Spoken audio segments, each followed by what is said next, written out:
In this lecture, we'll discuss about the language and literature, then science and medicine, and the art and architecture developed during ancient India and in particularly the Aryan age of civilization that is in India. So the ancient language that we'll discuss in particularly the Sanskrit, Pali, Prakriti, Brahmi, Kharoshti, Tamil, Soroseni, the Vedas, the Brahmanas and Upanishads, those scripts, and regarding science and medicine, the very invention of atoms, astronomy, mathematics, geometry, Ayurveda, surgery, alchemy, and metallurgy.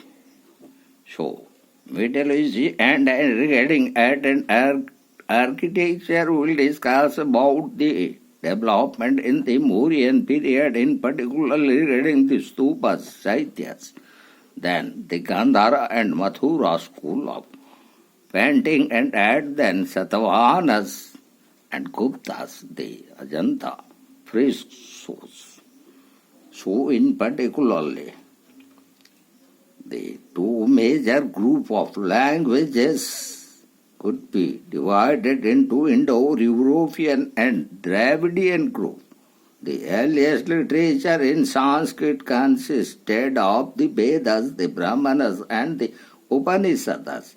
These were learned and transmitted orally. Sanskrit was the language of the early Aryans, and it suffered a certain amount of change to become classical Sanskrit.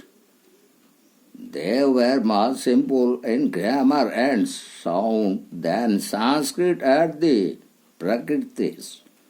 Then Pali, Magadhi, Sauraseni were different forms of Prakriti spoken in different regions. After the rise of Jainism and Buddhism, the position of Prakriti languages changed. The oral teachings of these religions were in Prakriti. Prakriti languages were used for administrative purpose under the Mauryas and in Ashokan inscriptions. The scripts of Ashokan inscriptions were Brahmi and Kharoshti. Brahmi script is the more important, for it formed the basis of all Indian script.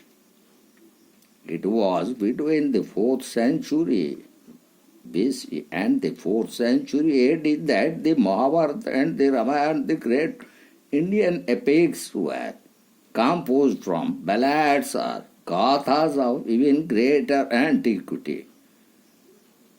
In the South India, around the beginning of the Christian era, the Sangam literature in Tamil inaugurated a period of great poetry and epics. Sanskrit became fully developed and standardized when the great grammarian Panini developed his grammar and became the language of learning. While the educated men, Brahmins and Kshatriyas spoke Sanskrit, women and common people spoke Soroseni and other Prakriti dialects. Most of the Buddhist literature was in Pali and Prakriti language, though later even Buddhist works were written into Sanskrit. And also we found the most famous of the dramatists in the period were Ashokan, Bhasha and Kalidas, who was also the greatest of India's poets. The writing of fables began with the stories of the Panchatantra, which was soon translated into many foreign languages. So this was the position regarding the development in the field of language and literature during the ancient period in India. Later on, there was developments in the field of science in particularly as we found those schools of thought in ancient India.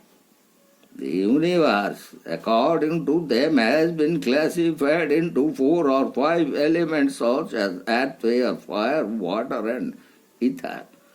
The schools also propounded that the elements were made of atoms, and the manner of combination of atoms within an element determined its character. Further, we found regarding the development in the field of astronomy. So, 2 of the outstanding astronomers of ancient India were Aryabhata and Brahmya. Brahmya, the science of zodiac was also developed and trigonometry was applied to the study of astronomy. Reference to mathematics are contained in the Vedic literature. Gradually, the knowledge of mathematics laid the foundation of geometry, and some very important contributions made, such as a decimal system of numerals, position, arithmetic, and knowledge of zero. So also the body of works known as Sulabha Sutras or treatise on the construction of an altar for Vedic sacrifice contain information which presumes knowledge of the Pythagoras theorem. Mathematics were also able to calculate almost correctly the value of the square root of 2. Centuries before the Guptas, Indian mathematics had been divided into 2 branches, Patiganita or arithmetic and Bijaganita algebra. Decimal notation and positional digits were used everywhere. The Atharva Veda is rich in information about symptoms and diseases, though not precisely related to each other, and about treatment of diseases with herbs, water and magical mantras. Indian medicine reached a very high level during the Gupta times. The 2 great names in Indian medicine are Sushruta and Charaka. The Ayurvedic medicine still widely used in India was fully developed in this period. So also the knowledge of chemistry grew as a result of interest in alchemy. And from the very iron pillar at Delhi and reference to the Indian suits valued abroad, it is evident that the knowledge of metallurgy had attained proficiency in ancient India. And now we'll discuss about the very art and architecture that developed during the ancient Indian period. So, with the Mauryas, late in the 4th century BC, beginnings were made in the field of art. Ashoka's buildings, Stupas, and the later Chairyas or assemblies halls and viharas or monasteries. We found the imminent flowering of Buddhist architecture. The capital of Ashoka's pillar are notable specimens of contemporary sculpture later on the stupas built to cover the relics of the Buddha and other holy men became beautiful works of art. Their railings and gateway are decorated with fine pieces of sculptures. This depicted scenes from the Buddha's life and the Jataka stories. Chaityas were built in the second phase of Buddhist art by boring and caving into rocks, and the paintings on the Ajanta walls began to make their first appearance. After the Mauryas, the Gandhara and Mathura schools of art developed. The influence of Greek and Roman sculpture is very much evident in the Gandhara school, while Mathura school evolved an indigenous form. The two schools portrayed Buddhist subjects and particularly the figure of the Buddha.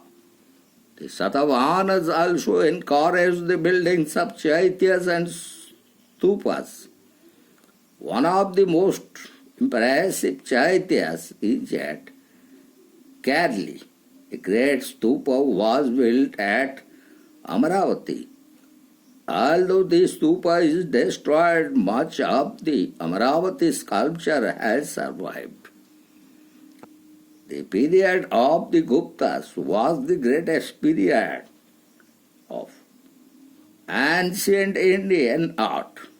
Painting flourished in the period of Guptas, and the frescoes of Ajanta created the Hindu temple architecture with its Garbhagruha on the Sren room in which the image of God was placed began with the Guptas. The temple was made of stone and consisted of only one room where the image was placed. Later independent temples were built in the south and the north of India. These followed the early Gupta temples, but were much larger and had more sculptures. The temples also received grants of land and acquired an important place in the economic life of the country. So, in particularly, we found the most important and revolutionary development in the field of art, architecture and sculpture during the Mauryan period, and that also from the very stupas and Chairyas and the very Ashokan pillar, and also that was continued during the Sathavhanas, and after the Mauryan period, the Gandhara and Mathura school of arts were developed, and the very peak of the age of art and architecture during ancient India reached its peak during the Gupta dynasty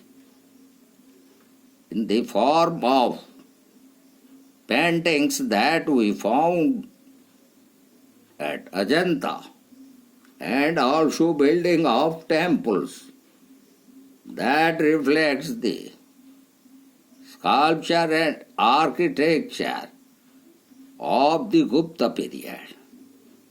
So hereby we complete the developments made in ancient India in regards the very cultural development in the field of languages and literature, science and medicine, art and architecture.